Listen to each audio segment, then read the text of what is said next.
दोस्तों, अगर आप लोग इस वीडियो पर नए हैं तो मैं आप लोगों को एक बात बता दूं कि मैंने एक प्रोजेक्ट बेस्ड जो है वो मेंबरशिप स्टार्ट कर रखी है जिसकी फीस सिर्फ 500 रुपए है। लेकिन एक बार आप लोग सुन लीजिए कि 500 रुपए में आप लोगों को मिल क्या रहा है। आप लोगों को beginning to advance video tutorial .net के मिलेंगे जिसमें आप लोगों को वीडियो कंटेंट मिलेगा।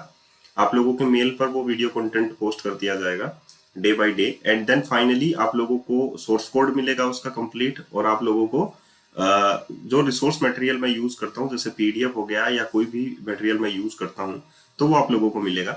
तो इसमें .NET कोर का मिलेगा, डेपर का मिलेगा, रेस्ट एपीआई का मिलेगा, एंगुलर का मिलेगा, entity framework core, test units, .NET Blazor, unit test, HTML, jQuery, CSS, JavaScript. यहां तक ही नहीं, ये आगे भी जर्नी चलती रहेगी। तो 500 रुपीज में आप लोगों को ढेर सारे प्रोजेक्ट्स जो है वो मिलने वाले हैं। और जो लोग जर्नी स्टार्ट करना चाहते हैं मेरे साथ और एक अच्छा डेवलपर बनना चाहते हैं वो लोग 500 रुपीज निवेश कीजिए। सिर्फ आप लोगों को वीडियो के डिस्क्रिप्शन बॉक्स में आना है और उसके बाद में गूगल फॉर्म फिल करना है और आप लोगों की जो जर्नी है वो स्टार्ट हो जाएगी। तो मैं आप लोगों को स्टार्ट में .NET कोर के ऊपर मैंने 2 प्रोजेक्ट बना दिए हैं, फिनिश भी कर दिया हूँ, लोगों को वीडियोस भी सेंड कर दिए हैं और रिसोर्स मटेरियल यानी कि सोर्स कोड भी सेंड कर दिया है।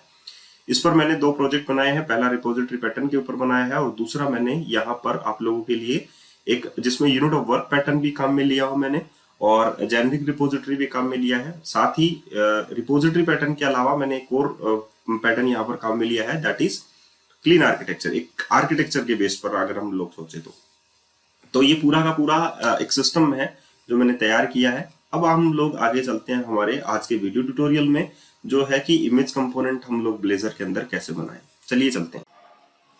अब हम लोगों को यहाँ पर एक नया कंपोनेंट बनाना है ताकि हम लोग अपने कंप्यूटर से कोई भी इमेज फाइल को सिलेक्ट कर सके। तो उसके लिए हम लोग वो शेयर्ड कंपोनेंट बना रहे हैं। तो हम लोग शेयर्ड के अंदर जो है कंपोनेंट ऐड करने जा रहे हैं। तो यहाँ पर जो भी कंपोनेंट शेयरेबल कंपोनेंट हो वो यहाँ पर आप लोगों को ऐड करना है। तो हम लोग सबसे पहले रेजर कंपोनेंट ऐड करते हैं। उस रेजर कंपोनेंट में हम लोगों को यहाँ पर इमेज फाइल जो है वो ऐड करनी है। तो इमेज कॉम्प के नाम से हम लोग कंपोनेंट बनाएंगे, इमेज कॉम्प डॉट रेजर। तो यहाँ पर हम लोगों ने लिख लिया image component dot razor, right. Image component dot razor के अंदर यहाँ पर है इमेज कंपोनेंट जो चूज इमेज, यहाँ पर हम लोग लिख सकते हैं चूज इमेज फाइल, राइट। यहाँ पर हम लोगों ने लिख दिया choose image file. And finally हमारे पास यहाँ पर एक और डिवीजन हम लोग यूज कर लेते हैं।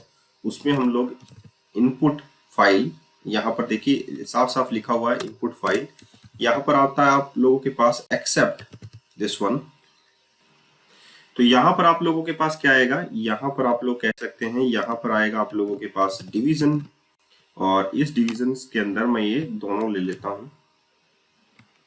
तो यहाँ पर एक्सेप्ट में कौन कौन सी फाइलें जो है आप लोगों की एक्सेप्ट होगी, जैसे कि JPEG ये फाइल एक्सेप्ट होगी, आप लोगों की .jpg ये फाइल एक्सेप्ट होगी, .png ये भी आप लोग एक्सेप्ट कर सकते हैं, .tif ये भी आप लोग एक्सेप्ट कर सकते हैं। जो भी फाइल आप लोगों के एक्सटेंशन में हो वो आप लोग यहाँ पर लिख सकते हैं।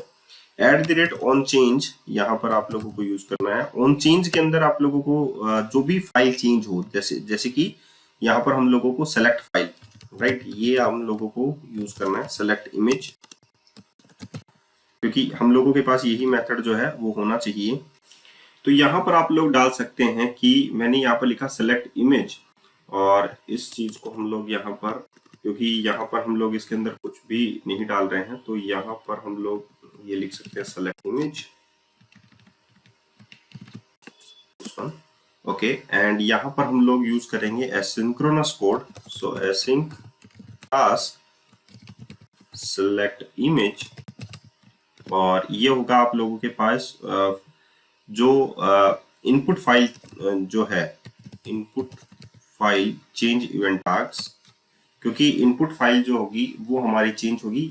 यहाँ पर इनपुट फाइल जो है वो चेंज इवेंट टैग्स है, तो यहाँ पर हम लोग लिखेंगे ई, और हम लोग फाइनली ये जो मेथड है सेलेक्ट इमेज वो हम लोग यहाँ पर स्टार्ट कर सकते हैं, राइट। सो फाइनली यहाँ पर एरर मैसेज है, can not convert from method group to Microsoft to event callable. तो यहाँ पर जो एरर मैसेज है वो है can argument 2 can not convert from method group to Microsoft ASP.NET Core component dot event callback. So यहाँ पर हम लोग मेथड ग्रुप यूज नहीं कर रहे, इवेंट नहीं यूज कर रहे, कोई भी Microsoft event callback. So यहाँ पर ये ऑन बाइंडिंग नहीं होगी, ये सिर्फ सिंपल आप लोगों का ऑन चेंज इवेंट रहेगा, राइट। तो ऑन चेंज के ऊपर हम लोगों ने सेलेक्ट इमेज को कॉल किया है, दिस वन। यहाँ पर input file change event arcs जो है ई, वो जो है यहाँ पर हम लोग मल्टीपल फाइल्स जो है, मल्टीपल फाइल्स को गेट कर सकते हैं। सो ई डॉट हम लोग लिख सकते हैं get multiple files, this one. ये मेथड हम लोग कॉल कर सकते हैं। तो इसके पास हमारे पास यहां से चूज की गई मल्टीपल फाइल्स जो है वो ये गेट कर सकता है। अब वन बाय वन फाइल को रीड करेंगे ओपन रीड स्ट्रीम के अंदर। वहां से हम लोग जो बाइट कोड है, उनका जो कोड है बाइनरी कोड, उसको हम लोग बेस 64 स्ट्रिंग में कन्वर्ट करेंगे और एक स्ट्रिंग में यूआरएल हम लोग लेकर आएंगे। ओके तो यहाँ पर यहाँ पर हम लोग जो है ऑन चेंज जब इवेंट को कॉल करेंगे, तो यहाँ पर आप लोगों को देखना होगा कि एक पॉपअप आप लोगों के सामने ओपन होता है। तो उसमें से जो भी हम लोग सेलेक्ट करेंगे वो हमारी इमेज फाइल होगी। और इमेज फाइल मतलब मल्टीपल फाइल्स हम लोग सेलेक्ट कर सकते हैं यहाँ से। तो यहाँ से हम लोगों को वैसे सेलेक्ट एक ही करनी है। तो वो इमेज का जो होगा वो बाइट की फॉर्म में होगा और हम लोगों को क्या करना पड़ेगा, उनको बाइट एरे की फॉर्मेट में कन्वर्ट करना पड़ेगा। सो हम लोग यहाँ पर फॉर ईच यूज करते हैं वेयर आइटम्स इन कलेक्शन। तो यहाँ पर हम लोग लिख देते हैं इमेज फाइल, और इस इमेज फाइल ये जो है ये है मल्टीपल फाइल्स, राइट। तो यहाँ पर मल्टीपल फाइल्स हमारे पास है और उसको हम लोग बाइट एरे में कन्वर्ट करते हैं। तो इसको हम लोग लिखते हैं बाइट एरे न्यू बाइट, और बाइट में उसकी जो साइज होगी वो इमेज फाइल की जो साइज होगी, दिस वन डॉट साइज, उसके इक्वल होगी। अब इस बाइट एरे को हम लोग क्या करते हैं, रीड करते हैं। तो रीड करने के लिए हम लोगों को यहाँ पर यूज करना पड़ेगा अवेट। अवेट के बाद में हम लोगों को जो इमेज फाइल है उसको रीड करना है। So open image file dot open read stream dot read async. तो यहाँ पर हम लोगों को लिखना है डॉट रीड एसिंक, और इसमें हम लोगों को डालना है बाइट एरे, ताकि हम लोग इस बाइट्स को रीड कर सकें। अब हम लोगों ने बाइट्स को रीड कर लिया और ये हम लोगों को किस में कन्वर्ट करना है, स्ट्रिंग के अंदर कन्वर्ट करना है, बेस 64 स्ट्रिंग के अंदर। तो पहले क्या था, मैंने जितनी भी इमेज फाइल थी उसको बाइट एरे में कन्वर्ट किया, फिर उसे रीड किया एसिंक्रोनस मोड में।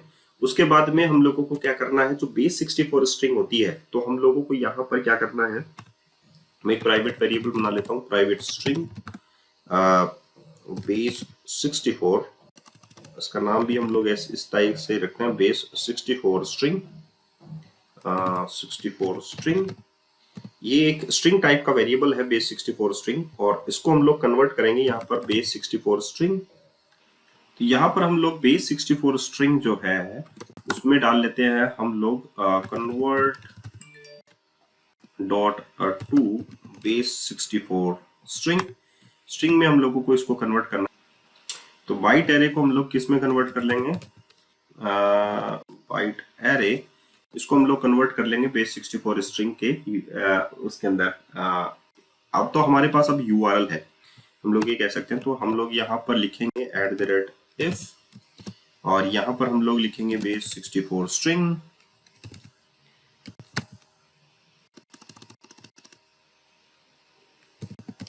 Base 64 string is not equals to नल।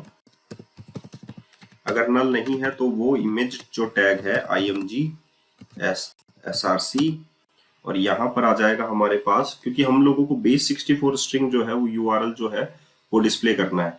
तो बेस 64 स्ट्रिंग को डिस्प्ले करने के लिए हम लोगों को क्या लिखना पड़ेगा, एक पैटर्न होता है, that is the form of data colon image, this one, image slash कौन सी फाइल है, jpeg, दिस वन। इसको हम लोगों को बेस 64 में रिप्रेजेंट करना है। सो बेस 64 दिस टाइप्स, यहाँ पर आ गया बेस 64 कॉमा, तो यहाँ पर डेटा है colon image oblique jpeg base 64, और यहाँ पर जो आउटपुट है वो हमारा बेस 64 है, बेस 64 स्ट्रिंग, दिस वन। तो ये यहाँ पर रिप्रेजेंट जो है वो हो जाएगी, और विड्थ जो है वो हम लोग यहाँ पर कर देते हैं 200 पिक्सल ओनली, और हाइट जो है वो हम लोग यहाँ पर मेंशन कर देते हैं 200। That is the square format हमारे पास यहाँ पर इमेज जो है वो डिस्प्ले हो जाएगी। तो अगर ये नल है तो ये डिस्प्ले नहीं होगी, अदरवाइज ये जो फाइल है वो डिस्प्ले हो जाएगी। क्रिएट कैटेगरी जो फॉर्म है, यहाँ पर आप लोग देख सकते हैं क्रिएट कैटेगरी हमारे पास रेजर कंपोनेंट है, उसमें हम लोग ये कंपोनेंट जो है वो ऐड करते हैं इनपुट सेलेक्ट के जस्ट बाद। यहाँ पर एक और डिवीजन हम लोग ले लेते हैं, और इसके अंदर हम लोग यहाँ पर ये जो हमारा दैट इज हमारे है इमेज कॉम्प के नाम से, इमेज कंपोनेंट जो है वो हम लोग ऐड कर देते हैं। यहाँ पर किसी भी कंपोनेंट को ऐड किया गया है तो उससे रिलेटेड जो पैरामीटर्स हैं, जैसे कि मैंने पैरामीटर्स अभी कोई भी ऐड नहीं किया है, लेकिन मुझे इसको कॉल करना पड़ेगा, राइट। तो अभी मैं एक बार के लिए यहाँ पर आपको यहाँ तक की जो स्टेट्स है वो आप लोगों को बताता हूँ, क्योंकि मैं यहाँ पर चाइल्ड कंपोनेंट की तरह जो है इस कंपोनेंट को यूज कर रहा हूँ। तो पेरेंट जो कंपोनेंट है उसमें मुझे बताना पड़ेगा कि यहाँ पर जो स्टेट है वो चेंज हो चुकी है, और आपको भी अपना जो यूआरएल है, जो इमेज का यूआरएल है, उसे चेंज करना होगा, राइट। तो एक स्टेटमेंट और हम लोग यहाँ पर लिखेंगे, जो इमेज का जो यूआरएल होगा वो मुझे मैन कंपोनेंट में भी भेजना पड़ेगा ताकि मैं डेटाबेस में वैल्यू को सेव कर सकूं। तो आप लोग जो मैन कंपोनेंट यहाँ पर आप लोगों का जो पाथ होगा इमेज का, वो आप लोगों को मैन कंपोनेंट में भेजना पड़ेगा, जो भी इमेज का पाथ होगा। तो यहाँ पर हम लोगों को स्लैश लिखना है, कैटेगरी स्लैश क्रिएट हम लोग यहाँ पर लिख सकते हैं, और जब हम लोग इसको रन करेंगे तो आप लोगों के पास क्या दिखता है, देखिए यहाँ पर आप लोगों के पास सिंपल सा एक चूज फाइल का ऑप्शन आ गया, क्योंकि जो इनपुट फाइल आप लोगों ने सेलेक्ट किया है वो उसका कंपोनेंट ये है। आप लोगों के पास कोई भी इमेज यहाँ पर डिस्प्ले नहीं है, लेकिन अब भी मैं यहाँ पर कोई फाइल जो है वो डिस्प्ले करने जा रहा हूँ। जैसे कि स्क्रीनशॉट में आप लोगों के पास डिफरेंट टाइप्स ऑफ मेरे पास स्क्रीनशॉट्स हैं।